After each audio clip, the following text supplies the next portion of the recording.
gemukan sih? Kamu kurusan sih sekarang? Kok sekarang muka kamu jerawatan sih? Salah pakai produk ya? Assalamualaikum warahmatullahi wabarakatuh. Halo semuanya.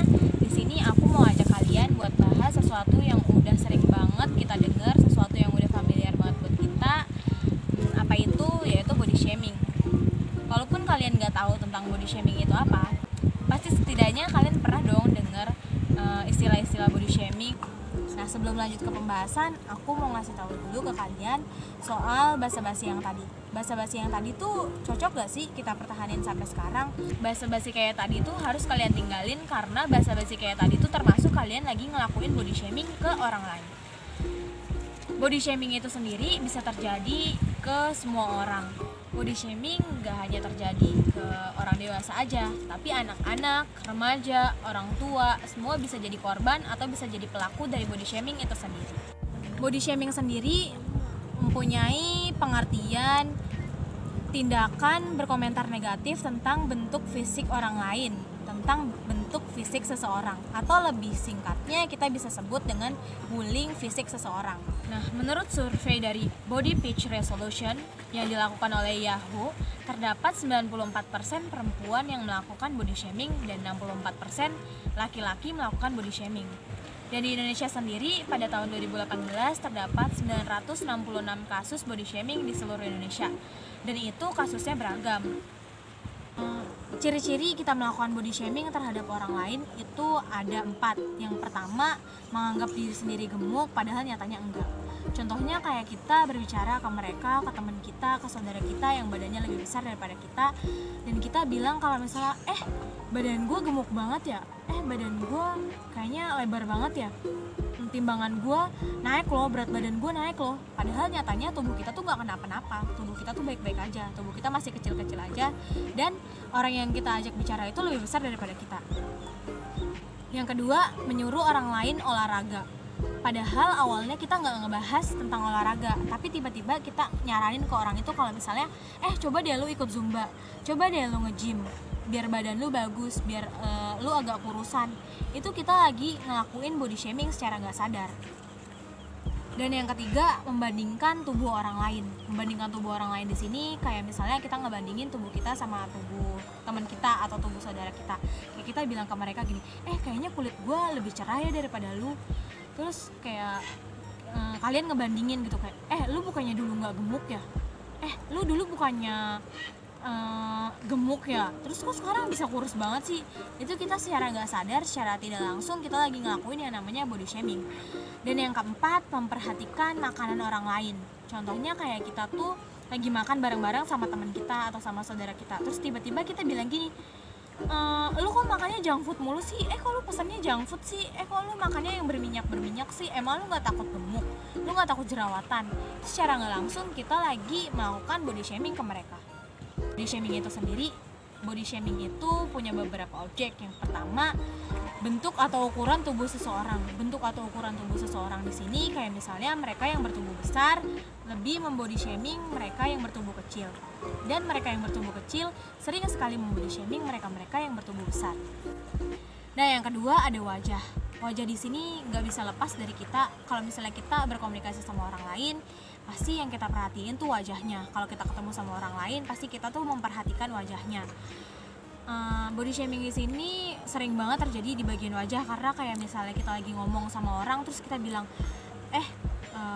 kok lu jerawatan sih? Terus kalau misalnya secara tidak langsung, walaupun kita nggak ngomong, kita ngeliat dia, kok mukanya jerawatan banget ya? Itu kita lagi ngelakuin yang namanya body shaming. Terus yang ketiga, cacat fisik karena insiden atau genetik. Kayak misalnya ada orang lain yang bagian tubuhnya tuh nggak lengkap gitu. Terus kita secara tidak langsung atau secara langsung kita mengomentari bentuk tubuh mereka. Itu sering banget dijadiin objek body shaming. Terus yang keempat, berbeda dengan masyarakat mayoritas atau tidak memenuhi standar kecantikan. Nah, bagian standar kecantikan di sini aku juga bingung siapa yang udah ngebuat standar kecantikan. Kalau misalnya cantik itu harus putih, cantik itu harus tinggi, harus langsing, harus berambut yang lurus, dan kalau misalnya ganteng tuh harus badannya keker atau kayak gimana. Aku juga bingung sama hal-hal kayak gitu. Nyatanya standar kecantikan itu sebenarnya nggak ada. Kalau misalnya kalian ngerasa nyaman atau kalian ngerasa pede sama diri kalian, ya toh itu untuk diri kalian sendiri. Tapi justru perbedaan itu tuh sering banget dijadiin objek body shaming. Kita sendiri itu kita juga bisa ngelakuin yang namanya body shaming. Contohnya kayak misalnya kita lagi ngaca, terus kita lihat refleksi diri kita di cermin, kayak kita bilang, kok muka gue aneh banget ya, kok gue jelek banget ya, kok gue hitam banget ya, kok gue gini ya, kok gue gitu ya, kok gue nggak sama ya sama orang lain. Hal itu tuh udah termasuk body shaming dari diri kita sendiri.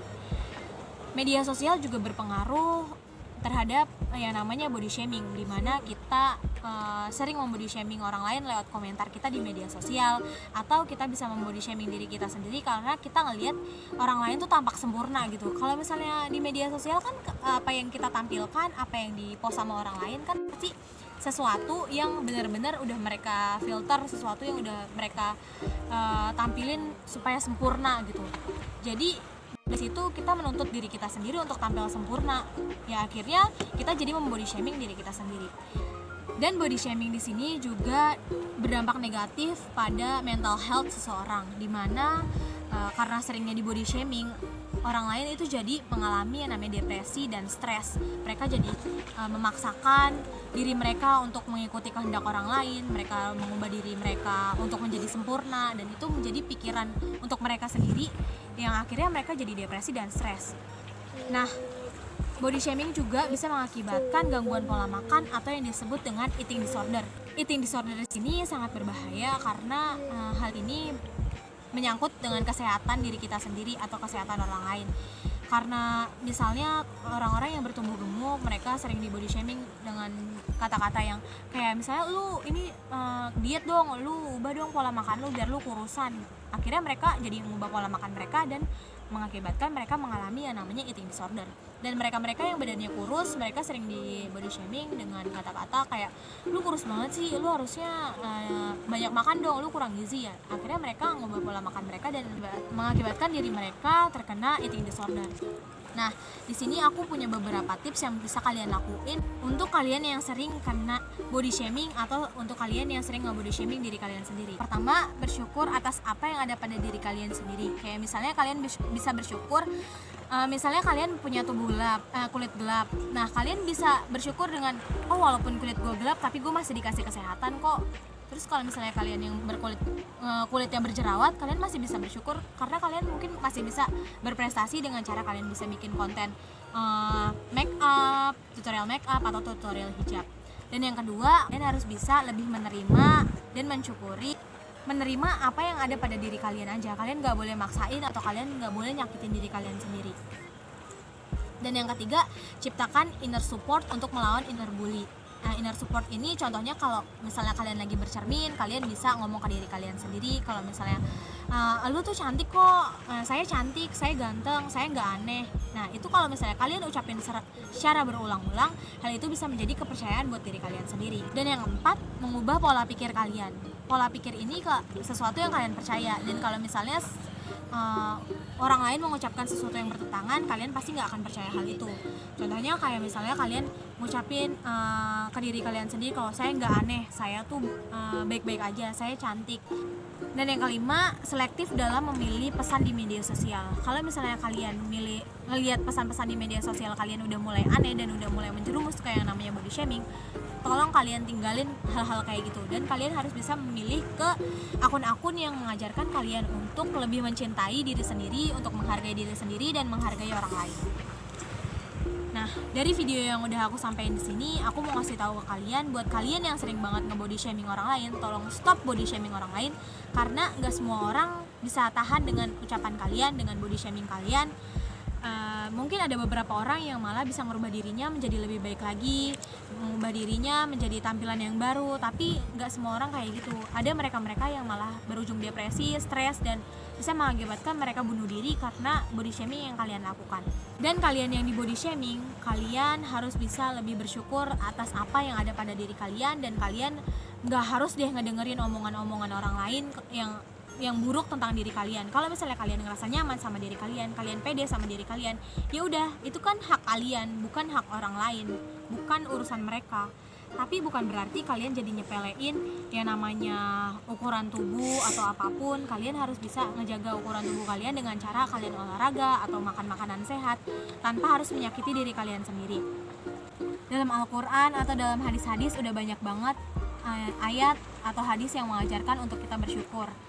Di saat kita ngerasa diri kita rendah atau di saat kita ngerasa kita nggak bersyukur sama diri kita sendiri, kita bisa lihat ke mereka-mereka yang ada di bawah kita, mereka-mereka yang kurang beruntung dari kita. Itu bisa mengajarkan kita lebih bersyukur atas diri kita. Nah, sekian video yang aku sampaikan. Kalau misalnya ada kata-kata yang salah, aku mohon maaf karena itu kesalahan aku pribadi. Kalau misalnya kalian ngerasa video ini bermanfaat, aku cuma minta bantuan dari kalian like video aku. Terima kasih. Assalamualaikum warahmatullahi wabarakatuh.